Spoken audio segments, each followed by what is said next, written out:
കൂട്ടുകാർക്ക് എൻ്റെ ചെറിയ ലോകത്തിലേക്ക് വീണ്ടും സ്വാഗതം. അപ്പോൾ എൻ്റെ വീഡിയോ ഇഷ്ടമായിട്ടുണ്ടെങ്കിൽ ചാനൽ എന്തായാലും സബ്സ്ക്രൈബ് ചെയ്യണേ. സബ്സ്ക്രൈബ് ചെയ്യുമ്പോൾ തൊട്ടിപ്പുറത്ത് കാണുന്ന ബെല്ലൈക്കണും കൂടെ ക്ലിക്ക് ചെയ്യണം. എങ്കിലും ഞാൻ വീഡിയോ ഇടുമ്പോൾ കറക്റ്റായിട്ട് നോട്ടിഫിക്കേഷൻ വരികയുള്ളൂ. ഇന്നത്തെ എൻ്റെ വീഡിയോ നമ്മുടെ കുട്ടിക്കാലത്തേക്കുള്ളൊരു എത്തിനോട്ടമാണ്. അപ്പോൾ നമ്മുടെ ഈ ഓല കൊണ്ടുള്ള കളിപ്പാട്ടങ്ങൾ എങ്ങനെ ഉണ്ടാക്കുന്നത് നോക്കിയാലോ. ഞാൻ ആദ്യം ചെയ്യാൻ പോകുന്നത് ഓലപ്പന്താണ്. അതിനായിട്ട് നമുക്ക് 2 ഓലകൾ ആവശ്യമുണ്ട്. ഈർക്കിലി ആവശ്യമില്ല കേട്ടോ, അതുകൊണ്ട് ഈർക്കിലി നമുക്ക് എടുത്ത് മാറ്റാം. അപ്പോൾ നമ്മുടെ ഈ 2 ഓലേൻ്റെ അറ്റത്തുള്ള സാധനങ്ങളൊക്കെ കട്ട് ചെയ്തിട്ട് എടുത്തിട്ടുണ്ട്.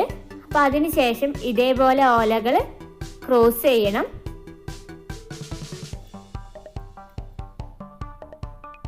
അപ്പോൾ നമുക്ക് ഇതേപോലെ 4 ഓല പീസ് കിട്ടും. ഇതേപോലെ ഒന്നിൻ്റെ അടിയിലാക്കിയിട്ട് ഇതേപോലെ ഓല മെടഞ്ഞെടുക്കണം. അപ്പോൾ ഓലകൾ ഇതേപോലെ ക്രോസ് ചെയ്ത് കൊടുത്താൽ മാത്രം മതി. ഇത് വളരെ എളുപ്പത്തിൽ ചെയ്യാൻ പറ്റും കേട്ടോ. പിന്നെ എറിയുമ്പോൾ കുറേ ദൂരത്തൊക്കെ പോകണമെന്നുണ്ടെങ്കിൽ ഉണ്ടാക്കുമ്പോൾ തന്നെ ആ നടുഭാഗത്തൊരു കല്ല് വെച്ചിട്ട് മെടഞ്ഞിട്ടുണ്ടെങ്കിൽ കുറേ ദൂരത്തൊക്കെ പോകും. കാരണം പന്തിന് നല്ല തൂക്കം കിട്ടുന്നത് കൊണ്ടാണ്. ഇതേപോലെ അടിയിലുള്ള ഭാഗം മേലേക്ക് കൊണ്ടുവരിക, മേളിലുള്ള ഭാഗം അടിയിലേക്ക് കൊണ്ടുവരിക. ഇങ്ങനെ ഇതേ രീതിയിൽ മെടഞ്ഞാൽ മാത്രം മതി. ബോളിൻ്റെ വലിപ്പം നിങ്ങളുടെ ഇഷ്ടത്തിനനുസരിച്ച് എടുക്കാം കേട്ടോ. പിന്നെ ഇത് നല്ല വീതിയുള്ള ഓല കാരണം ഇത് വലിയ ബോളായിട്ട് തോന്നിക്കും. അപ്പം ഞാൻ അധികം എടുക്കണില്ല.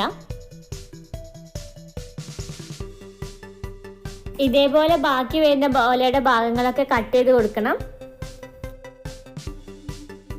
ഇനി നമ്മുടെ ഓലപ്പന്തിൻ്റെ ഫൈനൽ സ്റ്റെപ്പാണ്.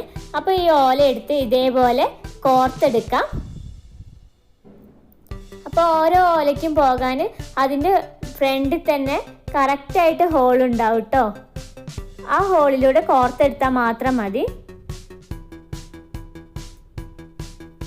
അപ്പോൾ ഇങ്ങനെ ഒരുപാട് പ്രാവശ്യം ചെയ്താൽ ഓലപ്പന്ത് നല്ല ടൈറ്റായിട്ടിരിക്കും. കളിക്കുമ്പോഴൊന്നും ഊരി പോവില്ല.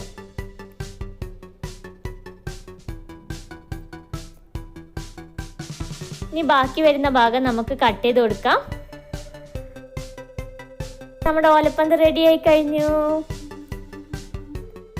ഇനി നമുക്ക് അടുത്തതായിട്ട് ഓലയും കൊണ്ട് നക്ഷത്രം ഉണ്ടാക്കാം. അതിനായിട്ട് ഞാൻ ഇതേപോലെ ഈർക്കിലെടുത്ത് മാറ്റിയിട്ടുണ്ട്.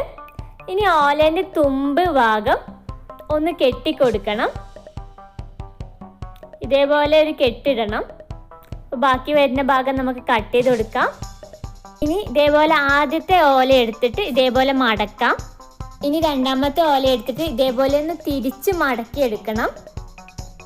ഇനി ഈ ഓല ഇതേപോലെ തിരിച്ച് മടക്കിയെടുക്കാം. അപ്പോൾ നമ്മുടെ ഒരു തള്ളവിരൽ ഇതേപോലെ എപ്പോഴും സെൻറ്റർ ഭാഗത്ത് തന്നെ വെക്കണം. എന്നിട്ട് വേണം ഓലകൾ ഇതേപോലെ മടക്കിയെടുക്കാൻ. കാരണം വിരൽ അവിടെ നിന്ന് എടുത്തു കഴിഞ്ഞാൽ ഇതെല്ലാം പോകും.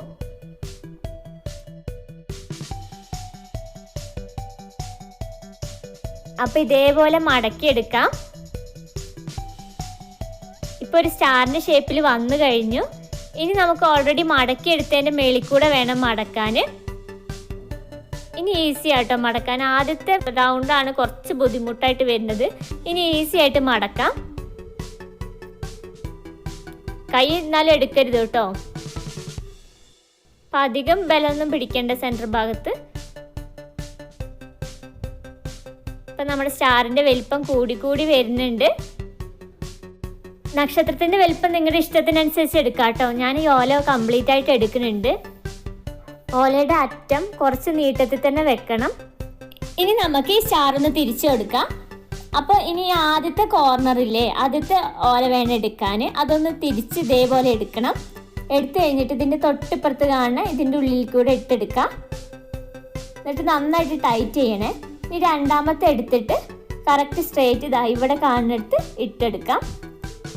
അപ്പം നമ്മുടെ സ്റ്റാർ റെഡി ആയി കഴിഞ്ഞു. ഇതാണ് ഫൈനൽ സ്റ്റെപ്പ്. ഇനി നമുക്കൊന്ന് കട്ട് ചെയ്ത് കളയണം തുമ്പ്. അപ്പം നമ്മുടെ സ്റ്റാർ റെഡി ആയി കഴിഞ്ഞു. അപ്പം എല്ലാവർക്കും സ്റ്റാർ ഇഷ്ടപ്പെട്ടിട്ടുണ്ടെന്ന് വിചാരിക്കുന്നു. ഇനി ചിലവരൊക്കെ ഇതിൻ്റെ നടുക്കി കൂടെയൊക്കെ ഈർക്കിലേക്ക് ഇട്ട് തൂക്കണ കാണാം കേട്ടോ. അങ്ങനെ വേണമെങ്കിൽ ചെയ്യുന്നവർക്ക് ചെയ്യാം. ഇനി നമുക്ക് ഓലയും കൊണ്ട് കണ്ണട തയ്യാറാക്കാം. അതിനായിട്ട് ഓലയുടെ ഈർക്കിലി കളഞ്ഞെടുത്ത് ഓലയുടെ 2 അറ്റവും കട്ട് ചെയ്തെടുക്കുന്നുണ്ട്. ഒരു 30 സെൻറ്റിമീറ്ററൊക്കെ നീട്ടത്തിൽ മതി കേട്ടോ. പിന്നെ അതിനായിട്ട് ഒരു കുഞ്ഞു കഷ്ണം കൂടെ വേണം. അതിനായിട്ട് ഞാൻ ഇതിൻ്റെ ബാക്കി എടുക്കുന്നുണ്ട്. അപ്പോൾ വീതി കൂടിയ ഭാഗത്ത് ഇതേപോലെ മടക്കി എടുക്കണം. ഇതേപോലെ 2 സൈഡും മടക്കിയെടുക്കുക. ഇനി മേളത്തെ ഭാഗം താഴേക്ക് മടക്കുക. എന്നിട്ട് ഒരു മടക്കും കൂടി ഇടുക. എന്നിട്ട് ഈ അറ്റം എടുത്തിട്ട് ഇതിൻ്റെ ഇടയിൽ കൂടെ ഇട്ടെടുക്കണം. ഇപ്പം നല്ല ടൈറ്റ് ചെയ്തെടുക്കുക കേട്ടോ. എന്നിട്ട് ഇപ്പുറത്തെ അറ്റം വെച്ചിട്ട് ഇതിൻ്റെ ഉള്ളിൽ കൂടെ ഇട്ടിട്ട് തിരിച്ച് റൗണ്ടിൽ എടുത്തിട്ട് ഇപ്പുറത്തേക്ക് കൂടെ ഇടുക. ഇപ്പോഴത്തെ കണ്ണടേൻ്റെ രൂപത്തിലായി കഴിഞ്ഞിട്ടുണ്ട്. ഇനി നമുക്ക് കണ്ണടയ്ക്ക് കാല് വെക്കണം. അതിനായിട്ട് നമുക്ക് 2 ഈർക്കിലി കഷ്ണങ്ങൾ വേണം.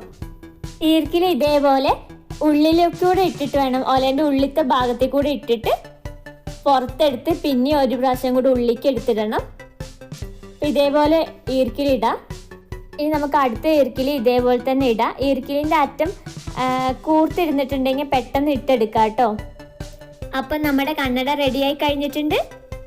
ഇനി നമ്മൾ ഉണ്ടാക്കാൻ പോകുന്നത് ഓലയും കൊണ്ടുള്ള വാച്ചാണ്. അപ്പോൾ ഓലയ്ക്ക് ഇത്ര വീതി വേണ്ട, അതുകൊണ്ട് ഞാൻ വീതി കുറച്ചെടുക്കുന്നുണ്ട്. ഇതേപോലെ 2 അറ്റവും കട്ട് ചെയ്തിട്ട് എടുക്കാം. നേരത്തെ പോലെ തന്നെ ഒരു കുഞ്ഞി പീസും കൂടി നമുക്ക് കട്ട് ചെയ്തിട്ട് എടുക്കണം. എന്നിട്ട് വീതി കൂടിയ ഭാഗത്ത്, ഓലയുടെ വീതി കൂടിയ ഭാഗത്ത് വേണം ഇത് വെച്ച് മടക്കാൻ. ഇതേപോലെ മടക്കിയെടുക്കുക. നമ്മൾ കണ്ണട ഉണ്ടാക്കിയ പോലെ തന്നെ മടക്കിയെടുക്കാം. ഇനി ഇതിൻ്റെ അറ്റം ഇതിൻ്റെ ഫസ്റ്റത്തെ ഹോളിൽ കൂടെ വേണം ഇട്ടെടുക്കാൻ വേണ്ടിയിട്ട്. ഇനി ഇതിൻ്റെ തുമ്പ് ഇതേപോലെ ഇട്ടെടുക്കാം. ഇനി നമുക്ക് വാച്ചിനൊരു ക്യാപ്പും കൂടെ ഉണ്ടാക്കാം. അതിനായിട്ട് തുമ്പെടുത്ത് ഇതേപോലെ മടക്കാം. അപ്പോൾ ഇതിൻ്റെ ചെറുതാണ് നമ്മൾ മോതിരമായിട്ട് യൂസ് ചെയ്യുന്നത് കേട്ടോ. അപ്പോൾ മോതിരം ഉണ്ടാക്കുന്നവർക്ക് ഇതിൻ്റെ ചെറുത് ഉണ്ടാക്കിയാൽ മതി. ഇനി ഞാൻ ഓലപ്പാമ്പിനെയാണ് ഉണ്ടാക്കാൻ പോകുന്നത്. അതിനായിട്ട് ഇതേപോലെ ഓല ഈർക്കിലി കളഞ്ഞിട്ട് എടുക്കാം. അപ്പോൾ ഇതിൻ്റെ അറ്റമൊന്നും കട്ട് ചെയ്യേണ്ട ആവശ്യമില്ല. എന്നിട്ട് ഇതേപോലെ ഫ്രണ്ടിലത്തെ ഓല എടുത്ത് ഇങ്ങനെ മടക്കാം. അതിനുശേഷം ഇപ്പുറത്തേക്ക് ഓല മടക്കണം. ഇതേപോലെ അങ്ങോട്ടും ഇങ്ങോട്ടും ക്രോസ് ചെയ്തിട്ട് വേണം മടക്കിയെടുക്കാൻ. കൈ ഓലയിൽ നിന്ന് എടുക്കാൻ പാടില്ല കേട്ടോ. എടുത്തു കഴിഞ്ഞിട്ടുണ്ടെങ്കിൽ അത് പെട്ടെന്ന് പൊന്തിപ്പോരും. അതുകൊണ്ട് കൈ അവിടെ തന്നെ വെച്ചിട്ട് വേണം മടക്കാൻ. ഇതേപോലെ ഓലേൻ്റെ ഏറ്റവും തുമ്പ് വരെ മടക്കിയെടുക്കാം. അതിനുശേഷം അറ്റത്തൊരു ഈർക്കിൽ ഇതേപോലെ കോർത്തെടുക്കണം. അപ്പം നമ്മുടെ ഓലപ്പാമ്പ് റെഡിയായി കഴിഞ്ഞിട്ടുണ്ട്. ഇനി നമുക്ക് ഈ ഓലപ്പാമ്പിൻ്റെ അരികുവശം ഒന്ന് മുറിച്ചെടുക്കാം. അപ്പോൾ നല്ല കൂർത്തിരിക്കുന്നുണ്ട്. ഇപ്പോൾ ഓലപ്പാമ്പ് റെഡിയായി കഴിഞ്ഞു. അപ്പോൾ ഇതാണ് ഓല കൊണ്ടുള്ള കളിപ്പാട്ടങ്ങൾ. എല്ലാ കുട്ടികൾക്കും ഇഷ്ടപ്പെട്ടിട്ടെന്ന് വിചാരിക്കുന്നു. ഇപ്പോഴത്തെ കുട്ടികൾക്കൊന്നും ഇതിനെക്കുറിച്ച് അറിയണ്ടാവില്ല. അതുകൊണ്ട് എല്ലാവരും ഉണ്ടാക്കി കൊടുക്കുക കുട്ടികൾക്ക്. അപ്പോൾ എന്തായാലും കുട്ടികൾക്ക് ഇഷ്ടപ്പെടുമെന്ന് വിചാരിക്കുന്നു. വീഡിയോ ഇഷ്ടമായിട്ടുണ്ടെങ്കിൽ ലൈക്ക് ചെയ്യുക, ഷെയർ ചെയ്യുക, മറക്കാണ്ട് സബ്സ്ക്രൈബ് ചെയ്യുക. സബ്സ്ക്രൈബ് ചെയ്ത് കഴിഞ്ഞിട്ട് തൊട്ടിപ്പുറത്ത് കാണുന്ന ബെല്ലൈക്കണും കൂടെ ഒന്ന് ക്ലിക്ക് ചെയ്യണേ. താങ്ക്